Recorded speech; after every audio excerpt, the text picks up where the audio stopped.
Buenas noches, estamos aquí en una entrega más de Marea Alta con Amable Mejía. Lo prometido es deuda. Él dijo que venía a cumplir con una segunda parte. También tenemos aquí mi compañero José Miguel Fernández. Marea Alta se transmite por Cabina 34 Radio todos los jueves a las 8 de la noche, de 8 a 9. Y vamos a comenzar, Amable, con tu primer poemario, porque es vida y obra de Amable Mejía, y ya hicimos un desnudo en la primera parte de tu vida. Ahora vamos a hablar de tu obra, de la obra de Amable. Pero faltaron como dos preguntas, Amable. Sí. Tus hijos, tu familia. Ajá. En la primera etapa de uno, la familia son los padres y los hermanos. Cuando los padres mueren, los hermanos son familia de acuerdo a cómo se lleven, independientemente de cualquier cosa. Sí, tengo 5 o 6 hermanos, éramos una familia numerosa, han muerto casi la mitad, relativamente joven. Y tengo 2 hijos de nombre, una hembra y un varón, de nombre Nicolás y Ana Elsa. Estudian en la universidad ambos. ¿Qué piensan ellos de tener un papá escritor?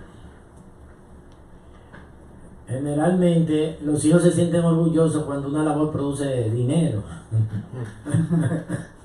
Entonces, como la poesía tiene fama y la escritura, que a menos que uno no se la busque, de no producir nada más sueños, pero no sueños despiertos, no sueños dormidos, ahí no, con eso no se sueña. Entonces, los jóvenes míos generalmente no piensan nada, nunca me han hecho una pregunta de mis libros. El varón se interesa un poco a veces, pero yo lo dejo tranquilo porque uno no escribe para el presente, uno escribe para el futuro, que a veces nunca llega. Entonces lo importante es que ellos sepan que su padre escribe, y en la misma medida que se hacen más adultos, bueno, entenderán si dirán o no que su papá es escritor. Con el último libro, casualmente, recientemente le dije: miren, este es el libro nuevo. Bien, muéstrenselo a sus amigos, pero no le presten el que yo le dediqué, para que si le preguntan, que si le interese, dígale cuánto cuesta para vendérselo. Entonces, es eso. Pero mis hijos respetan. Lo importante es que ellos respetan los libros y respetan las cosas que uno hace, por el bien de las relaciones de todos.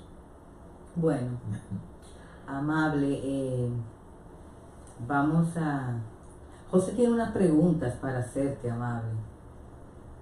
Adelante. Pero vamos a pasar a sus obras. Sí, a sus obras también. Su primer poemario. Y ahora hacemos la pregunta. Aquí está. Mi primer poemario, como dije en la primera entrevista, es Día de Semana, un pequeño poemario publicado en el 2002, un opúsculo. Como señalé, tiene una estructura vanguardista, son 7 poemas, uno comenzando por cada día: domingo, lunes, martes, etcétera, etcétera. Y era como una especie de introducción a un lector inexistente, porque ni los amigos comentaron y hicieron bien, porque generalmente cuando no lo comentan significa muchas cosas. Cuando lo comentan hay más mala fe que cuando no lo comentan. Así que me alegro que no lo hayan comentado a 16 años de su publicación. Entonces, los poemas están numerados: 1, 2, 3, simbólicamente. Como dije, tiene una palabra prestada de Pierre Reverdy, de una especie de especulación en torno a la imagen, a la poesía. Él era un teórico que avaló con una buena obra, que rara vez se da. Entonces, como señalé, esas palabras prestadas eran como una guía, si se puede decir, espiritual. Yo me representaba en esas palabras, no para escribir estos poemas. Siempre, generalmente, cualquier cita que yo hago en un libro, un texto, siempre viene después de hecho el libro, nunca en el proceso. Después yo busco como compañero más grande y mejor, que uno nunca va a superar, para insertarla en un texto cuando la uso, que generalmente casi nunca la uso. Y vamos a leer un poema, dijimos que era, ¿qué día? El domingo, comencemos con el domingo. Jueves y domingo, y sábado. Porque cada día tiene su poema. Sí, cada día, simbólicamente sí. Exacto. El domingo dice así, está numerado 1. Ilusoria carne que sueña, borrasca, viento alicios, una calma olvidada y ausente. Al sol lo limítrofe, noche al fondo, sobre agua, padre e hijo en la irreversible piedra que del techo a la luna hace sombra. Mar, sucede el rostro que ciego clama, otoño la luz, al alba, colectivo gorjeo de un ruiseñor que parece cientos. Oh el sol, es calma la orilla, noche amordazada, sobre alas llueve. ¿Quién señala con luz un rincón? Oh la mar. La mar. ¿Por qué el 1 es el...? No son números, son poemas numerados, 1, 2, 3, que simbólicamente representan los días de la semana. Que debí ponerlo, pero generalmente lo coloqué así. Okay. Entonces el número 5 dice así. El 5 es cuál? Jueves. Sí. El corazón está donde el agua cae, la luz y la mirada. Escucho con la luna llena un desnudo. Escalera. Habrá quien evoque un nombre, un lugar posible. En la ventana, luciérnagas. Al sueño acude un crimen, aún carece de rostro. Temblor. El reloj despierta del tapiz una pajarera. La munda niebla que desde el amanecer cubre la ciudad tiembla de frío. Wow, madre. La poesía. Despojado el cuerpo de sus ornamentos, es un gentío de donde fluye. Cuando se toca a una mujer, arcoíris, un baile de disfraces. Sobre un espejo, truenos y relámpagos. Bajo la luna que los amantes sueñan. El río, los cuerpos, piedra, arena. Ah, Medea.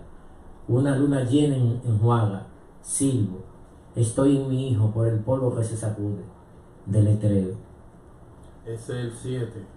Sí, ese Sí. es el sábado. El sábado. Ujú. Y el que usted leyó Era el jueves, el Jueves. anterior y domingo.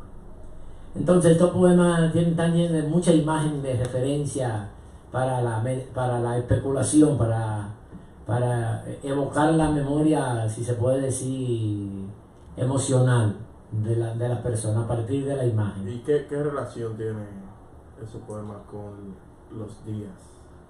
Bueno, un día de por sí, cada día es una sorpresa. Entonces cada verso no se pueden adivinar, vienen siendo como una sorpresa también. Por ejemplo, es primavera en el cielo. Miro desde lejos mariposas. Son 3 imágenes totalmente diferentes.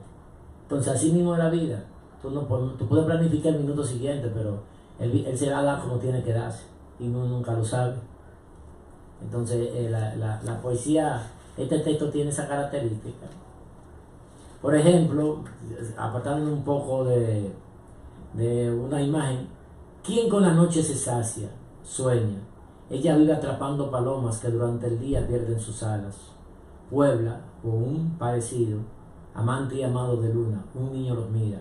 O el río, pajareras. No, cada imagen tiene su autonomía, pero están circunscritas en un discurso poético en ese aspecto. O sea, parece... Cada frase es una No película. se oye, ¿eh? Ajá. Cada frase es una película. Bueno, yo no llegaría tanto, aunque generalmente amigos siempre me decían que mi manera de escribir era muy cinematográfica. Esa es la que quiere decir tú. Pero Como planos. sí, son diferentes planos, por supuesto que sí, son diferentes Y planos. la estructura del texto. Tiene una estructura. Vamos a Sí, enseñar a la En cámara. la escritura hay una estructura. Yo le llamo una estructura vanguardista de donde ajá, Alejandro, ahí sí, ahí. Una estructura vanguardista, creo yo que se puede llamar vanguardista, que son hechos por intuición, no di que por un estudio profundo ni nada. Gracias, José.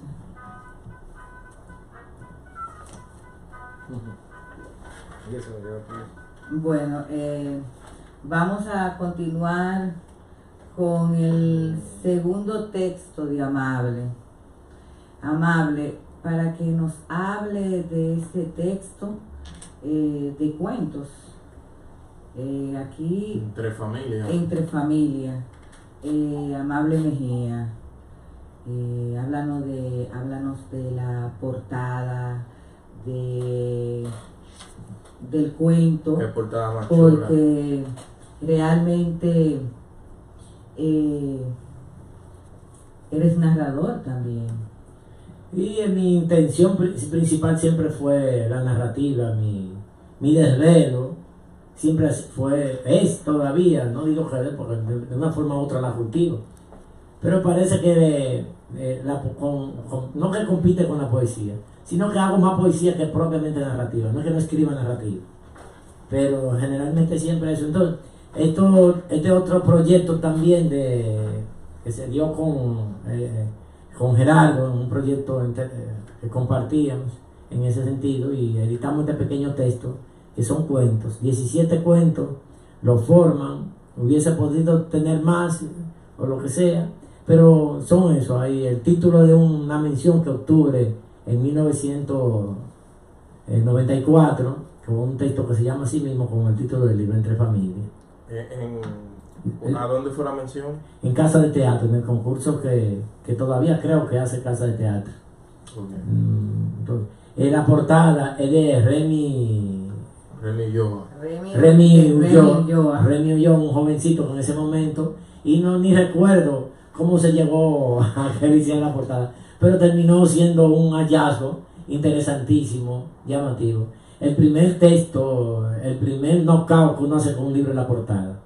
¿Por qué? Y siempre hay que lo LP, todo, cuando viene a ver se gasta más cuarto en la portada que en el mismo material de adentro. Exacto. Entonces, yo siempre vi que cuando vinieron los CD, la gente agarraba todos los CD, los sacaba y botaba toda la carátula y todo, cuando era que estaba el trabajo.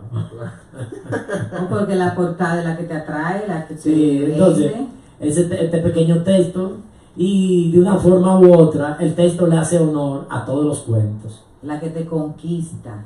Entonces, son 17 cuentos. Luego voy a leer el comienzo del que le da el título al libro, que es el último cuento del libro. Se llama Entre Familias. Un párrafo para que el oyente se ilustre un poco con eso. Ese es un libro agotado ya. Sobre el techo rodó una piedrecita que tardó unos segundos en caer. Luego un silbido, y otro como un eco, y otro, y luego caer otra piedrecita. Solo hacía una hora que se habían apagado las luces de la casa. Transcurrieron unos minutos, como si la noche rodara corriente abajo, para alcanzar las estrellas, o la luna sobre los árboles, y a los graznidos quietos de los pájaros asentados en las ramas. El silbido tomó la forma de voz y llamada tras un nombre, tras el murmullo y las miradas temerosas a través de las rendijas. Sin prisa, una maldición. Afuera los pasos perdieron su inmunidad, sus noches. ¿Cómo se logra convivir con el terror y la desesperanza? Es inexplicable. Entonces, ese pequeño cuento tiene como trama una persecución, pero una persecución muy sui generis, si se pudiera llamar así. Tirarle piedrecita a una casa para que el dueño salga y lo casen. Entonces hay un drama en tres cuartillas que en el momento que lo escribí para mí no tenía desperdicio, y a los amigos que en ese momento se lo mostré, les pareció bien y lo envié, y es una mención ahí que están en los anales de Casa de Teatro, como tantas. Hay otros cuentos que... Me llamó uno la atención ahí que se llama Nueva York. Esta es una atracción que yo hice en ese momento, no recuerdo en qué año, en los 90 y eso, y es de tanto un miembro de la familia que se va y envía cartas, y no viene nada, y cuando viene lo traen en un ataúd, y quien dice el discurso, el discurrir del relato, es el padre parado en la puerta con el ataúd dentro de la salita de la casa. Empieza como se fue, la esperanza que tenían, y el cuentito tiene una especie de premonición un tanto trágica. Entonces, una descripción de lo que el tipo hubiese podido hacer y no hizo, pero vino de mala manera, fotografía, y esa es la recreación. Un pequeño párrafo, también el comienzo, Nueva York, empezaba a oscurecer por donde sale el sol, allá, sí, allá, donde parece que hay agua, un brazo de mar, por donde se pierde la carretera y la gente antes de decir adiós. También los muertos cuando los van a enterrar con todo llanto. Sin duda, solo se ve el polvo que levantan los carros cuando dejan la avenida.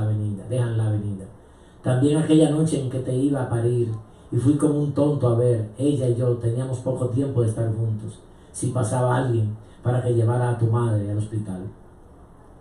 Tiene mucha poesía, En ese entonces yo me aplicaba mucho a la imagen de la poesía. Mi narrativa después evolucionó. Y es bueno que las cosas evolucionen. Porque cuando evolucionan usted se puede devolver para atrás.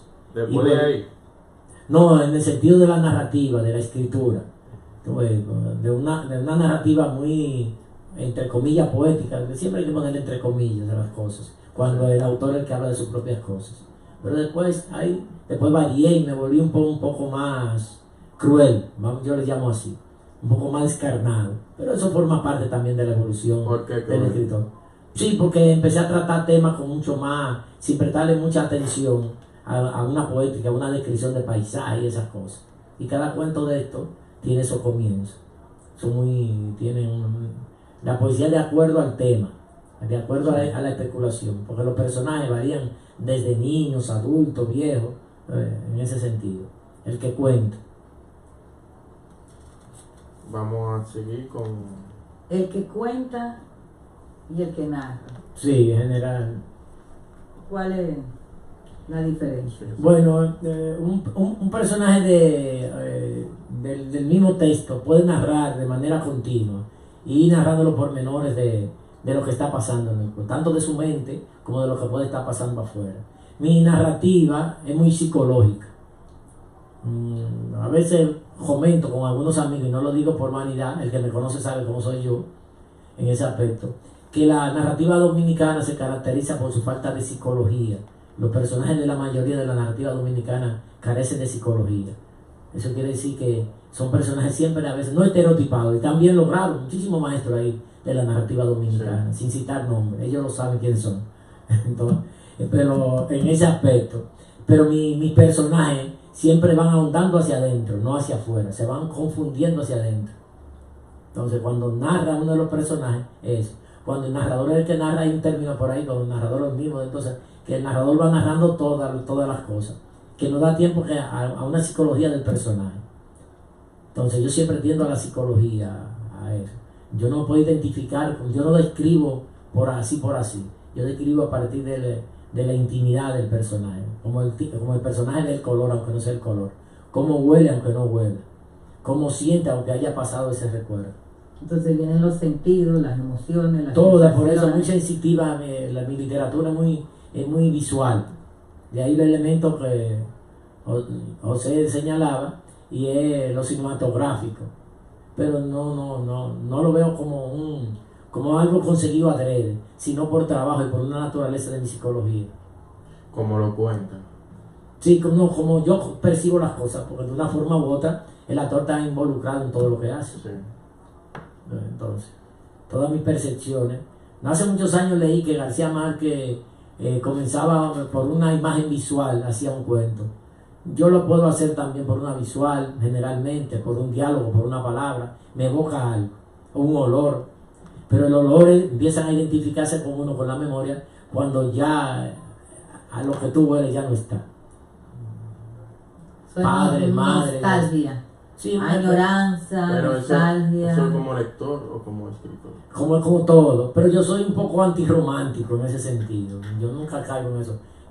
Mi lenguaje no es, aunque aparente, yo siempre abordo las cosas dentro de otro parámetro. En mi intento de narrativa, porque estoy hablando de una narrativa que el 99.99 de los oyentes no conocen. Entonces esperemos que un día la conozcan. Bueno, Amable, pasaremos a las preguntas No vamos a seguir o con al libro de Amable. Seguimos con las obras. Ok. Mi tercer texto es una pequeña novela que se titula Primavera sin premura. La portada es de William Blake, un poeta inglés y dibujante y pintor. Y entonces, El retorno de los amantes, creo que se llama el cuadro. Entonces, una especie de dantesco la imagen. Trata de eso. Dantesco. Sí, de Dante, de la Divina Comedia, cuando se asocia a algo dantesco. En la portada, que retorno. Entonces, este es un texto, señalé en la primera entrevista, que es un tanto singular. Hay, dentro de mi narrativa, hay dos libros que me sacudieron mi punto de vista moral, no como escritor. Yo no soy ningún escritor reconocido, en esencia. Entonces, si el 90% de los dominicanos sabe quién usted existe porque usted pone su nombre. Entonces, es un texto, como le dije, muy singular. Es una percepción de cómo se entienden las relaciones amorosas, cómo se entiende la conquista. Y comenzó de una manera provocativa. Recuerdo que cuando empecé a escribirla, uso eso con mis amigos más cercanos, que comparte conmigo de una forma buscando apoyo para seguir adelante, entre comillas, que no es verdad en esencia. Y le mostré la primera página a mi editor, Heraldo Castillo, en ese momento, que es el editor de la novela, y se quiso volver loco. Eso es lo pero ¿qué tú conseguiste? Y me motivó, pero ya yo estaba envuelto en la trama psicológica de los personajes, en ese aspecto. Entonces, tiene un par de epígrafes muy llamativos que se asocian a la historia oculta de los personajes. Dice así, de Fulcanelli, un mítico metafísico, un chin de todo, francés, que dice: la precipitación es del diablo. Y otro epígrafe de Julio Cortázar, la historia de Cronopios y de Famas, que dice: quizás sea el diablo quien dice estas cosas, y quizá tú las crees porque te las dices un rey. te las dice un rey. Entonces, esos dos epígrafes asociados a una historia un tanto de cuerpo y de mente, tratan siempre, son media complicadas. Entonces, le voy a leer un párrafo en ese sentido. Era frecuente encontrarme a solas con Débora. Hacerlo no representaba nada que no pudiera evitarse. Por un simple hecho, jamás me hubiese pasado por la cabeza fijarme en ella como mujer. Pero había algo que yo no tomaba en cuenta y que esta historia demostrará. Ella era una mujer y yo un hombre. Digo esto bajo la salvedad de que todo comenzó como un diálogo abierto y franco, como los que yo últimamente sostengo con la gente. De ser yo una persona tímida en determinados temas, digamos la sexualidad, quizá por no dominarlo científicamente y por qué no ni vulgarmente. Pero como dije en las líneas anteriores, me he vuelto sumamente franco en los diálogos, y esto fue lo que pasó con Débora. Toqué fondo y abrí, sin proponérmelo, una vida que en su interior quería abrirse. Otra cosa a tomar en cuenta, y lo digo para moralizar un poco: ninguna mujer debe hablar de sexo con un hombre con el que no tenga lazos afectivos, porque hablar de ello despierta interés y empezamos a ver a la mujer como una posible aventura. Es mi historia. Entonces el texto comienza de una manera provocadora, un tanto oral, que en mi literatura puede ser que sea un defecto, puede ser que sea eso, pero entonces el que tiene la literatura así como escritura dentro del librito, escrita, que la especulación hace, mi literatura tiene mucha de oralidad y este texto es sumamente oral, porque es como si fuera una voz en off del personaje. El personaje se autoflagela, flagela. Entonces, generalmente es un solo personaje, un soliloquio, pero un soliloquio muy singular. Entonces, una pequeña novelita estructurada en varios capítulos, es brevísima, es un solo respiro. Y puedes tener la seguridad que los que la leyeron y la conocen, los lectores de eso, generalmente la han leído en un solo respiro. Para orgullo mío y para darse un chin de bombo, me he topado con gente que me dicen, me he leído tu novela como 10 veces. Yo no Claro. creo que eso no lo puede decir así cualquiera, aunque Bueno, no lo pueda demostrar. Entonces, este es un texto que el que si comienza a leerlo, no lo deja de leer y termina no maldiciéndome, sino termina cuestionándose su propio yo. Así mismo. Entonces, esta es una pequeña novelita, como dije anteriormente. ¿En qué año salió esa novela? Esa novela es del 2000. Está buena esa foto, ¿no?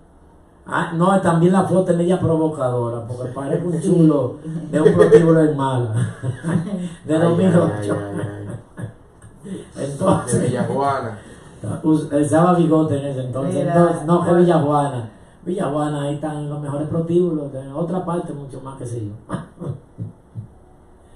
Entonces, una foto, el traje prestado en ese momento cuando nos fuimos a tirar la foto. A Mao Zedong se parece. Tiene la contraportada, para hacerle honor a mi editor, tiene que es psicólogo y terapeuta, dice, con frecuencia los libros que abordan el erotismo y la sexualidad poseen como las monedas dos caras. La obscenidad, que por su ineludible carga de irreverencia nos coloca ante el anhelado y no menos temido umbral de la libertad individual, por una parte. Por la otra, el poder afrodisíaco inherente al asunto. Sin embargo, Primavera sin premura nos ofrece al lector la señalada dualidad. Entonces, A priori del tema, ¿no? Entonces, la ponderación es un tanto, si se puede decir, que hay que agradecer. Entonces, ese es mi tercer texto, Primavera sin premura. Y la Pienso portada, reeditarla algún día, a ver si La se puede. portada, amable. La portada es de William Blake, un poeta inglés. Verdad que él lo Sí. dijo. y William Blake, el inglés. Sí, poeta ¿Cómo metafísico. te hizo eso? No, yo por intuición, la conseguí en libros de pintura y entendí que la reencarnación de los amantes. Entonces, son dos amantes que entre el rechazo y la aceptación y la provocación, uno termina enamorado y el otro jugando. Entonces, se desdoblan. Entonces, hay un desdoblamiento en el personaje, pero dentro del erotismo, de lo popular, del refranero, de las cartitas y de toda la mirada, de toda la picardía que se puede decir con sugerencia. En un lenguaje, para mí en ese momento, y todavía atrevido. Porque no es la palabra que usted decirla, es que usted coloque la palabra obscena, vamos a llamarla así, malsonante, en un contexto que llame a la eroticidad del quien lea, no a la repulsión. A la intimidad. No, pero si las cosas surgen de una manera orgánica, no hay nada obsceno. No hay nada obsceno. No, Entonces, porque es la vida. porque no Y la vida pasa. no es la palabra la vida obscena, pasa, y es como en la usted que vida lo tiene pasa. dormido dentro. Okay. Entonces no es la palabra. Entonces, ahí eso es lo que se da. Entonces, porque la palabra malsonante o la mala palabra, como decimos aquí, generalmente son impotencia en ese aspecto, para mí. Entonces, Vamos a hacer un paréntesis. Dentro de... Ya usted ha hablado de 3 obras suyas. Yo le voy a hacer una pregunta. adelante. Y después pasamos A los a El amor y la baratija. Sí. La primera pregunta. ¿Qué es un poeta para usted? Desde la antigüedad, modernamente y siempre se ha buscado definir la poesía como tal, pero la poesía es la vida misma. Alguien dice por ahí que puede haber un tiempo sin poeta, pero no sin poesía. Muchos siglos, mucho tiempo lo han demostrado. Porque la poesía lo es todo, un paisaje, el mar, las olas, la lluvia, la salida del sol, todo es poesía, el viento, todo va a depender de cómo lo asimila el cuerpo. Porque la poesía es algo que está afuera, pero que el hombre la redefine con su cuerpo, con su imaginación. El hombre se convierte, o el hombre o la mujer, en un medium. El medium que va a absorber todo ese sentir, toda esa percepción, todas esas imágenes, y desde su filtro personal tendrá un resultado. Usted viene un viento cálido o frío y lo engranoja y ya eso es poesía. Entonces ya eso es poesía. Desde el sentir. Sí, desde el cuerpo. Entonces con la poesía del cuerpo. O usted ve un olor, lo trae un olor de una comida, por ejemplo, y eso le puede recordar su hogar materno en un momento dado. Si está envuelto en cualquier situación un tanto violenta, un día puede estar y eso le remite en su memoria. Entonces todo se convierte en una imagen. Y como la poesía está, entonces generalmente el hombre siempre ha poetizado, le canta a la vida de afuera, a su enamoramiento, a la violencia, a las guerras, y eso hay diferentes denominaciones para ese tipo de poesía. Pero en esencia la poesía es inherente, es como viene siendo la sangre del cuerpo, de una metafísica del cuerpo. Todo es poesía. De lo que usted no puede definir, pero está ahí. Todo es poesía. Pablo Neruda decía de que la poesía es del plato, es el bistec. Sí, pero también hay un refrán, un decir que dice que Dios inventó la cocina y el diablo el sazón. Entonces, la poesía es el sazón. Sí, la poesía es el sazón. Quiero decir eso. Entonces, si Dios inventó la comida y el diablo el sazón, imagínense, la comida sabe mal. Entonces, el sazón es lo que hace la comida. Entonces, la poesía es el sazón de la vida. Si el poeta no sabe sazonar bien, entonces, no consigue el poema. No consigue el poema. Entonces usted puede tener todo el libro de cocina y mirar todo ahí, pero hay una cosa que usted tiene que notar la palabra. Y aquellos que tienen una gramática perfecta, que conocen la lengua perfectamente, que colocan esos textos perfectamente, pero uno no siente nada después de leerlo. ¿Qué pasa con eso, Amable? ¿Qué tú sientes? Como dice una expresión dominicana, se jodieron. Porque si los honorables, que ojalá yo lo fuera y me sintiera orgulloso también, fueran realmente, pudieran hacer grandes obras, todos estos fueran premios Nobel, y lamentablemente no lo son. Lo que sí yo sé que el mismo hecho de sus estudios, sobre la profundización sobre diferentes temas, lo obliga a ellos a creerse una cosa que no lo son. Entonces, como una persona, un simple individuo, te hace una buena letra de una canción, y una persona que conoce toda la idiosincrasia y esa cosa, no puede hacerla. Pero hay una maña ahí con eso. El arreglista cobra más que el que escribe la canción, ¿verdad que sí? Sí. Entonces, no, pero el arreglista es el diablo del sazón. No, tienes el diablo del sazón. Es un negocio al final. Sí, pero en el fondo lo que va es ahí donde está el detalle. Yo creo que lo importante es quién hace la obra. Para mí también. ¿Quién hace la obra? Pero la reglita.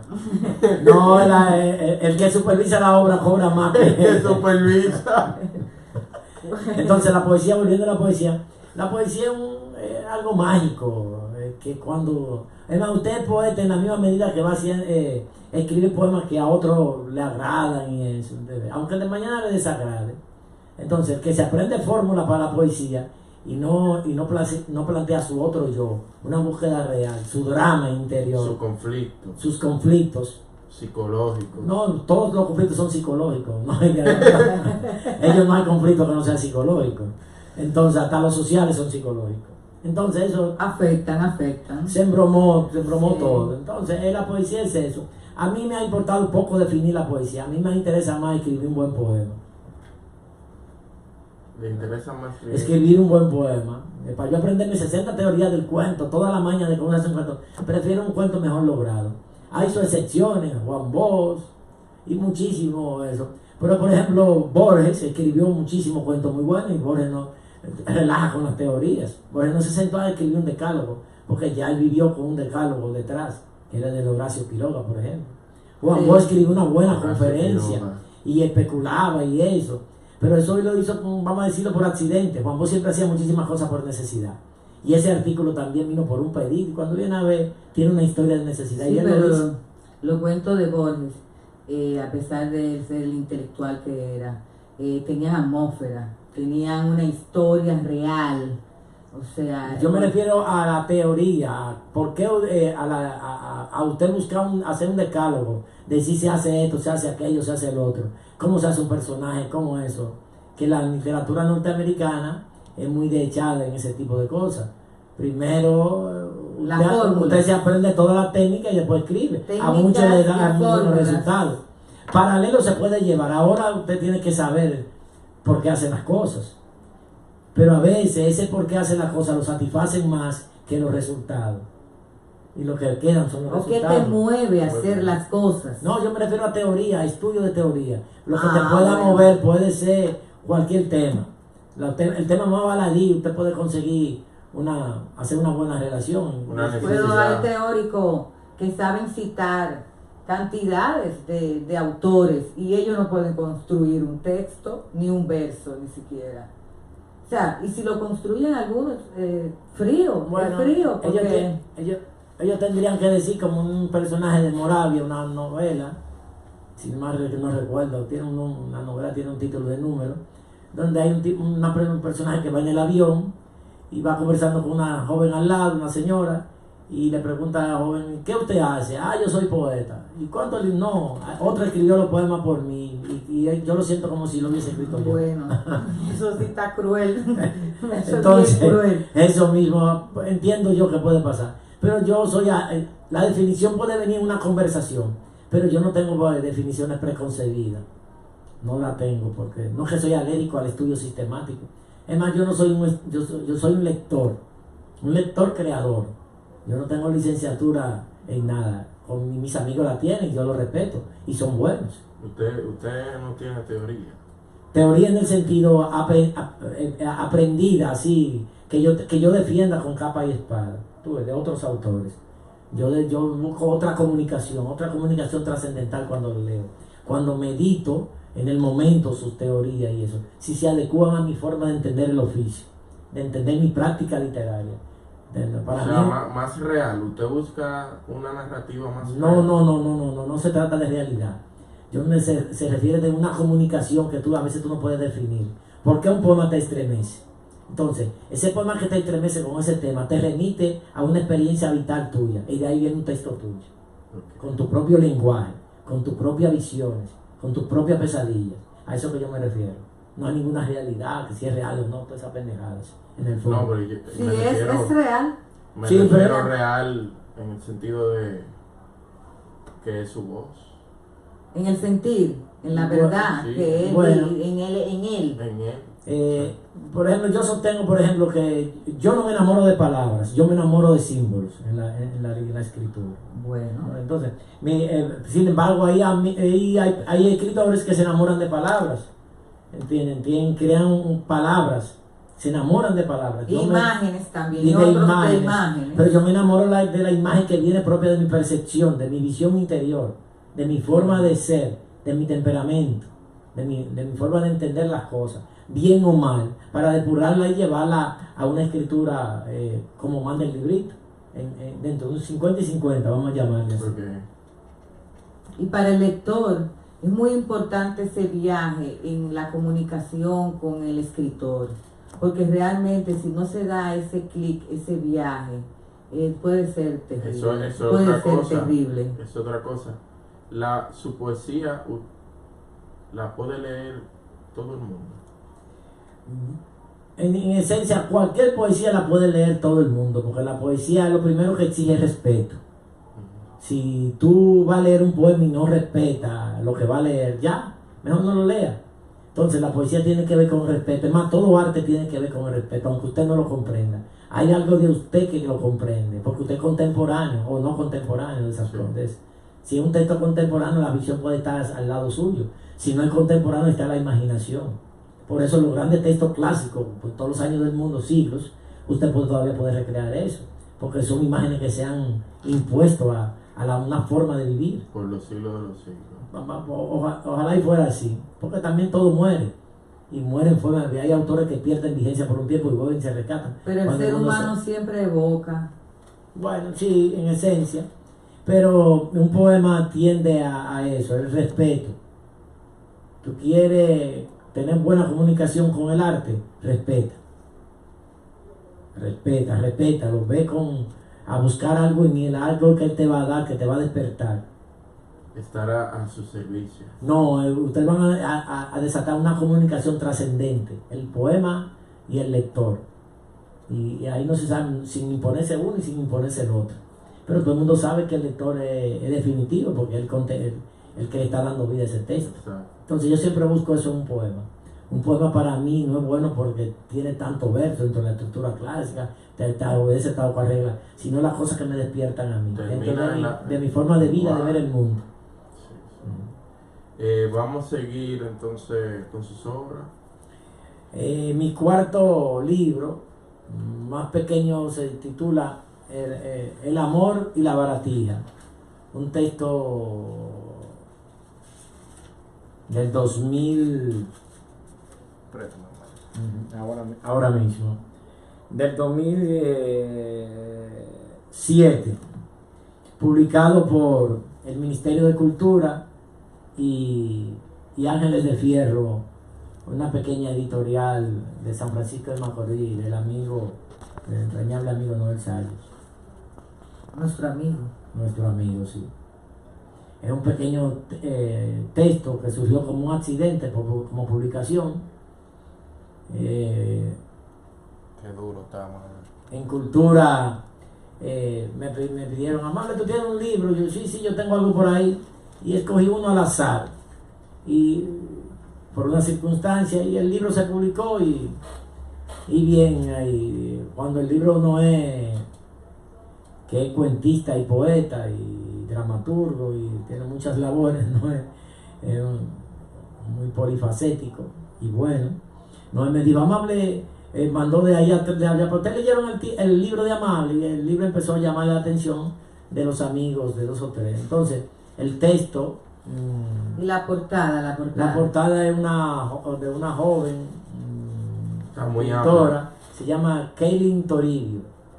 Y sin ella saberlo, escogió la imagen propia de que inspiraron algunos poemas de eso.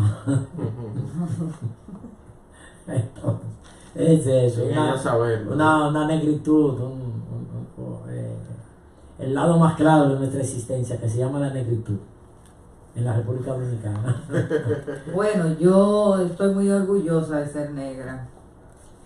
Me encanta la idea de ser negra. Cuando nos referimos a negros, sin caer en polémica con los posibles oyentes del futuro, no nos referimos estrictamente a los nacionales, nuestros vecinos y haitianos, no. Nos referimos a negritud, desde allá, de donde desde el África y de donde venimos también nosotros. Desde el África, no, nuestros hermanos del lado, sí, nuestros hermanos haitianos. Sí. Pero como a veces se torna muy peyorativo nuestros hermanos, entonces yo es medio complicado eso, sí. Para no caer en dime y te diré de racismo. No, porque soy eso es que son nuestros hermanos. Uno no puede tapar el sol con un dedo. Estamos felices de ser negros. Sí, no, eso no es un problema para nosotros. Mi problema de negritud no radica en Haití al lado. Mi problema de negritud viene de más lejos. Entonces, sí, la gente a veces se olvida que el primer descubrimiento de la negritud, propiamente dicho, por los lados de Francia, transformó el arte contemporáneo. Sí. Y después vino la música, la poesía negroide y esas cosas, que también le dio una nueva visión al ritmo, de antillano y de muchísimos lugares. Pero amén, dejemos que cada quien tenga su punto de vista, para evitarnos conflicto. No, hogueras. Y no por temor. Casa de brujas. No necesariamente, no, esas son pendejadas de mucha gente que podemos pensar en un momento dado así. Entonces el texto es un pequeño texto que lo componen 40 y pico de poemas, es en prosa, el único publicados que tengo en prosa. Hay más por ahí, pero este es el que existe. Y siempre, como dije antes, el que habla de lo que está inédito no está hablando de nada. Me gusta el tamaño de ese. Fue por economía de las ediciones. Y también que Te quedó muy bien. el poema... Es ergonómico, ¿no? No, ergonómico. El diseño de los libros de esta colección, que fueron muchos autores que publicaron, es así. Entonces, los poemas son en prosa. Les voy a leer uno de los textos aquí, que generalmente, como dice, siempre leo cuando voy a cualquier actividad a hablar de poesía, generalmente mía, para que los muchachos jóvenes que están ahí empiecen relajándose, para que no piensen, se titula el texto. En el comienzo fui yo, a mitad del camino yo, a cualquier hora del día o la noche yo, de espalda yo en el sí, en el no, para encender la luz o apagarla, yo, mire o no mire, yo, estate tranquilo, muévete, despacio, rápido, con sed, hazlo, yo, defeca, orina, abre la puerta, ciérrala, contra el polvo, a favor del polvo, con cuidado, así no, por ahí no, mira que te puedes caer, te lo dije, no saltes, hazlo ahora, bien, será mejor que lo dejes para mañana, mañana no, yo, por favor, oh sí, ahora mismo, sí, por favor, que no, válgame Dios, yo, ¿sabes lo que estás haciendo? Yo, huela o no huela, toque o no toque, ni que me empujen, ¿qué puedo hacer yo? Muy bueno. Entonces este es un texto en prosa, un tanto con mucha ironía, mucho sarcasmo, mucho descarnamiento, un poco de existencialismo, un poco de fantasía, un tanto a veces sentencioso. Provocativo. Sí, ese es el principal elemento. ¿Te gusta leer tus textos? No, porque no he encontrado otro que lo lea. Hay muchísimo, cualquiera cree, pero cualquiera lo puede leer mejor que yo. Pero sí lo leo. Lo único que siempre lo leo como no mecánicamente, sino que trato de impregnarle, no declamarlo, sino de transmitir algo. Por ejemplo, de día a día, un poema que trata de pensamiento. Cuando llevo prisa hacia la casa donde habito, generalmente tengo que cruzar 2 calles y caminar por 2 aceras. En una mujer me vio y para llamar mi atención se frotó los senos. Sentí no ser su mirada y sin reponerme aún de tal hallazgo erótico, la mirada me ordenó que me detuviera. Por como lo hice, y siendo una persona sumamente obediente, no hice más que acatar su llamado. Cuando iba a preguntar el motivo echó mano a mi naturaleza, a la vez de sacar la lengua, sin más. Dejé caer mis brazos y grité. Como se volteó a mirar la otra mujer de la acera contraria, no he vuelto a ser el mismo cuando pienso en ello. Entonces, eso es un poema. Aquí hay un poema que a veces muchos autores, por temor a cualquier cosa, no meten el lado, si se puede decir, contemporáneo de lo que puede estar pasando en cualquier país, eso, y buscar un lenguaje para ironizarlo. Aquí hay un poema que se llama Irak e Irán. Rendirse, ¿cuánto cuesta estar sentado? Rendirse conforme, parecido a pedir permiso para pasar a un baño ajeno. Rendirse, sacándose los dientes postizos, penando en la muerte ajena, extraña de un cuerpo parecido al nuestro. En ese entonces estaba en el conflicto Irak-Irán. Peligroso. No, eso ya tiene la consecuencia de la destrucción. Bueno, no. Y por último, de ese texto. Aquí hay elogio a la enfermedad. Se titula este pequeño poema. Los enemigos son beneficiosos a la salud. Son como el equilibrio de aquellas enfermedades que no conocemos a la perfección, por más que los médicos no las expliquen, pero intuimos como los colores que mezclados originan otros que deterioran el original. Tú lo puedes leer otra vez, amable. Ajá. Elogio a la enfermedad. Los enemigos son beneficiosos a la salud. Son como el equilibrio de aquellas enfermedades que no conocemos a la perfección, por más que los médicos no las expliquen, pero intuimos como los colores que mezclados originan otros que deterioran el original. Sí, eso es verdad. Entonces, Excelente. aquí otros poemas llaman vamos a faltarle respeto y vamos a leer otro. Poseidón, el dios del mar en la mitología griega. Ese era para decir quién es. Bueno, marea alta, Poseidón. Sí. Teniendo como paisaje el mar, una niña se suelta los cabellos. En ese mismo instante, otra, tan lejos como se puede imaginar, lo hace frente al espejo y a un pequeño bosque fruto de la laboriosidad de su padre y el tiempo. La que está frente al mar, cuando cierra los ojos, Poseidón la observa. La del espejo, yo.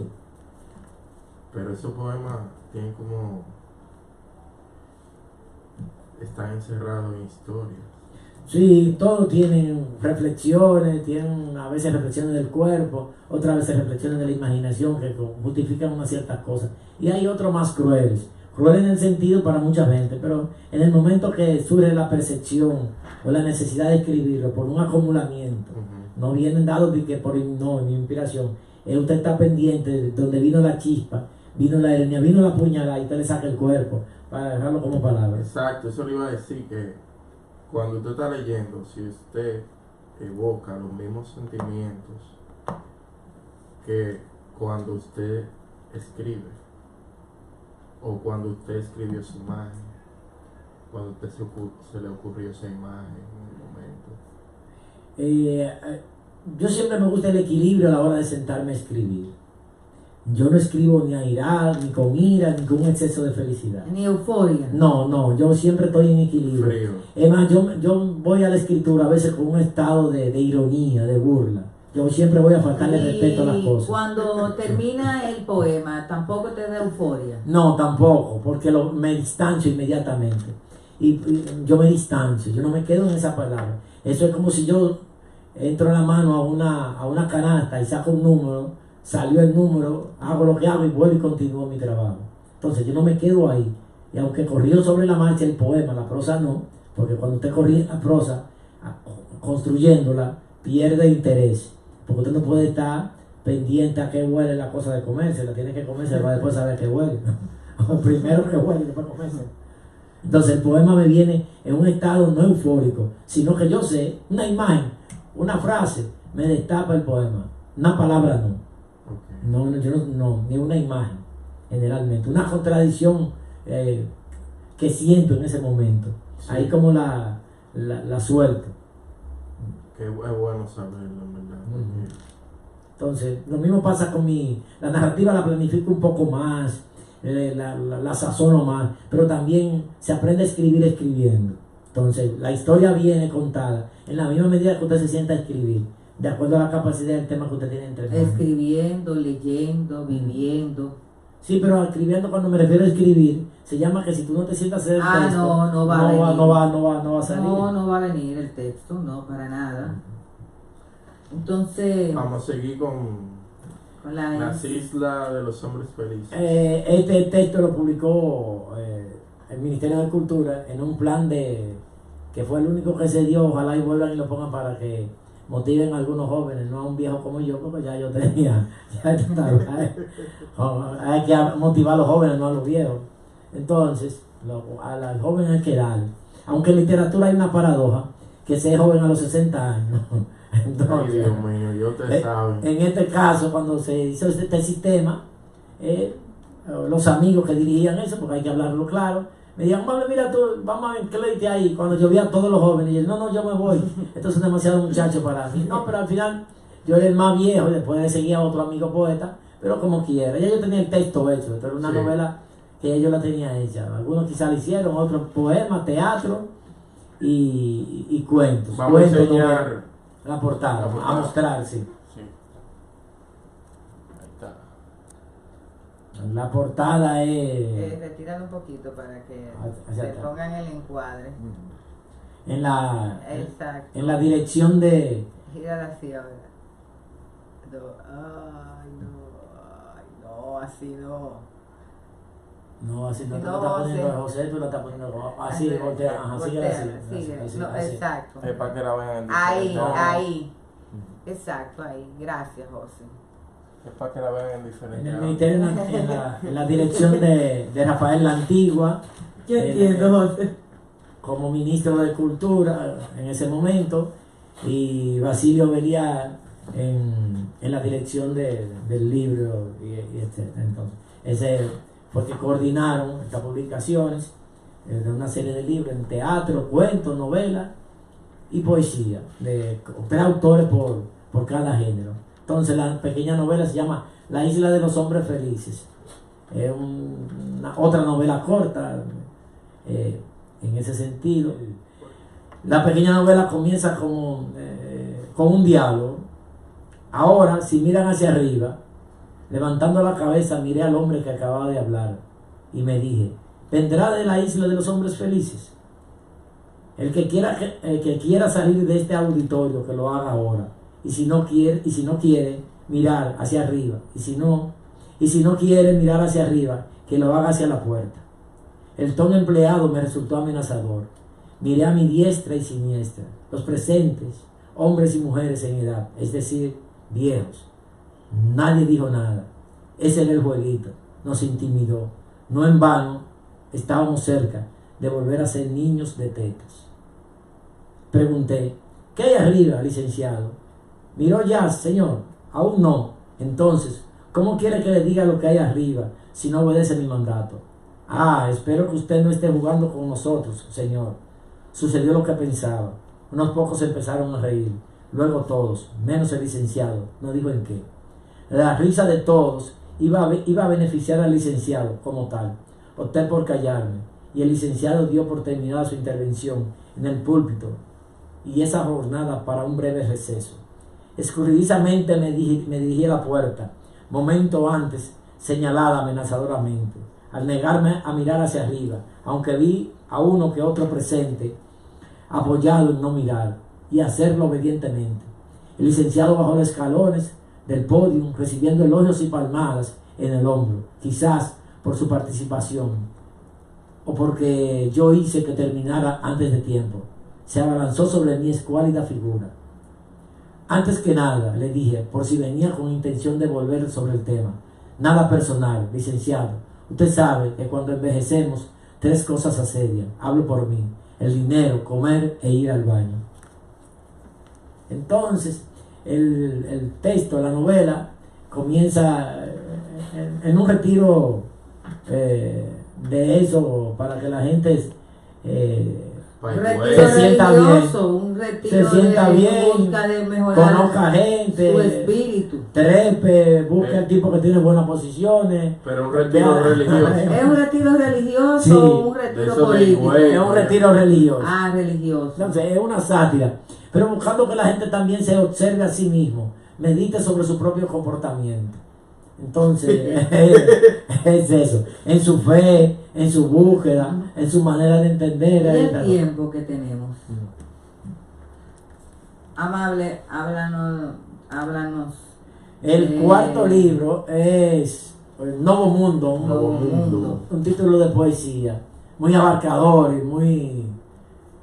y muy llamativo en términos generales.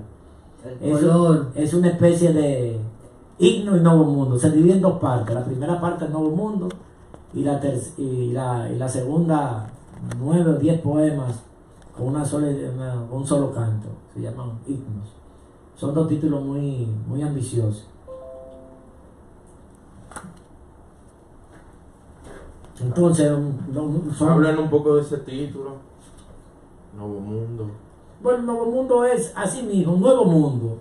Una especie de travesía espiritual sobre imágenes, sobre muchísimas situaciones históricas, del descubrimiento de América, Exacto. pero como poesía, como especulaciones como poesía, con metáforas, con imágenes, no contando una historia propiamente dicha. Especulaciones. Especulaciones, esa es la palabra, sí.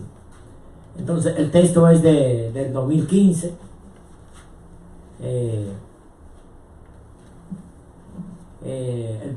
La primera parte, como le dije, del poema Nuevo Mundo comienza ahora, desde los sentidos hecho carne, henchidos, un nuevo mundo. Entonces piensa como si fuera un llamado. Voy a leer un par de versos. No hay nada en el cielo a no ser la luz. Álgebra y geometría, el hombre en que se ha de llorar. Y hombro y llantos sean azules. Ahora hablarás del punto y seguido, del cielo. Quizás preocupe, quite el sueño.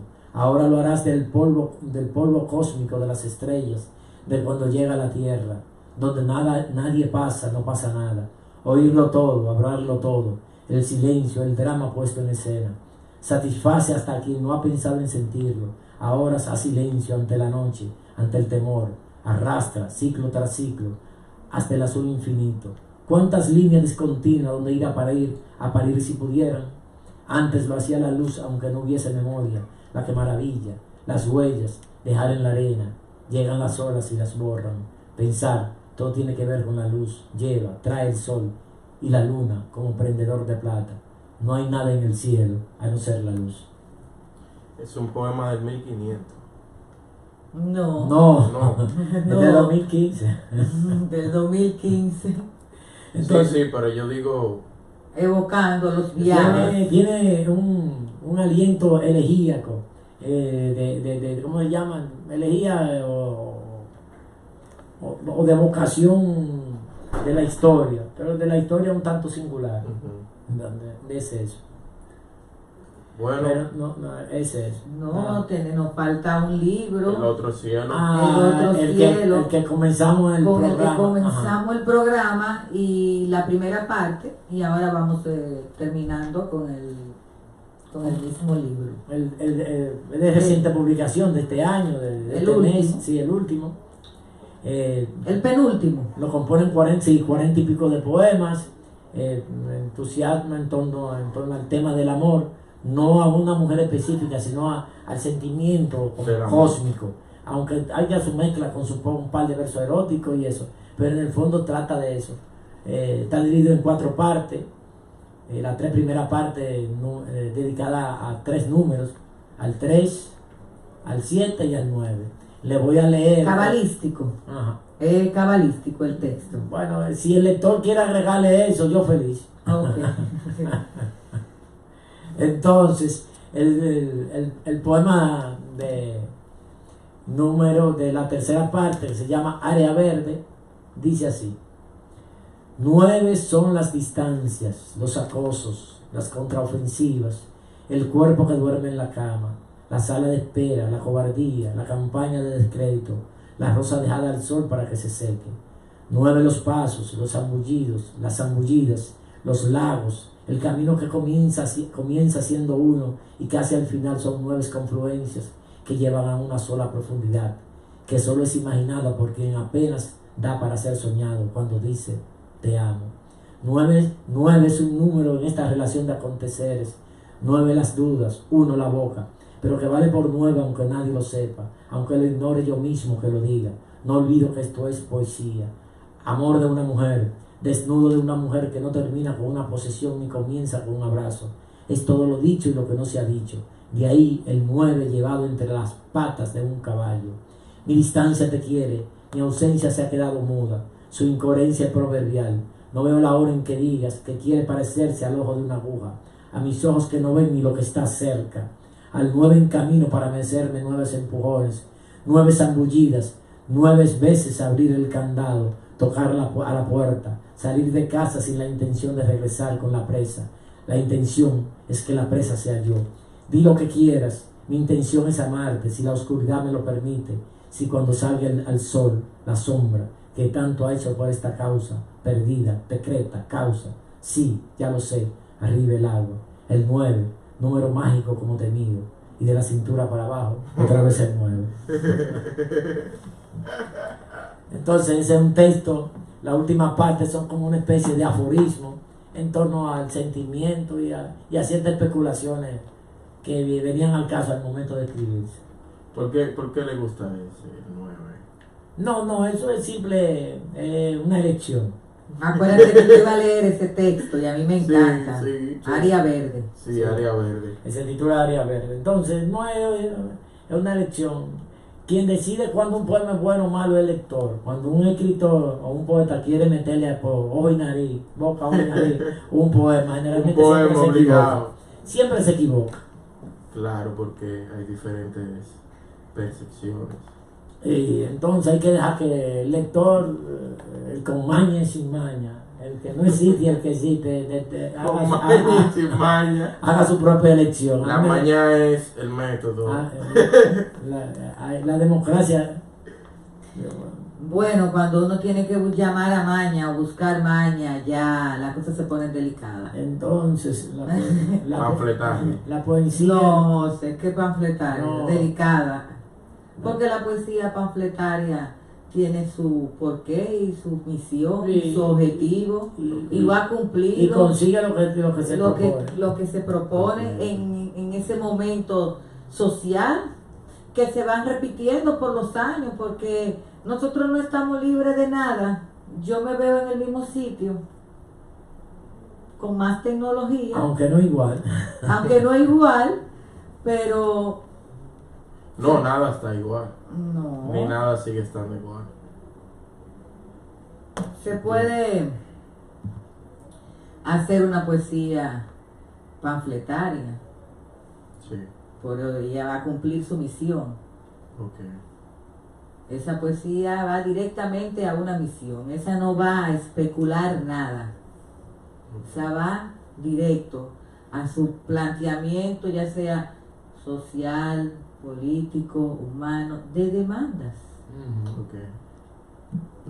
Bueno, ahí está. Y gracias por estar con nosotros en una entrega más de Marea Alta por Cabina 34 Radio, quien le habla Loraine Ferrán, invitado Amable Mejía, mi compañero de trabajo aquí en Cabina 34 Radio y Marea Alta, José Miguel Fernández. Gracias por una entrega, por acompañarnos en esta entrega y nos vemos la próxima semana, jueves, a las 8 de la noche por Cabina 34 Radio, Marea Alta.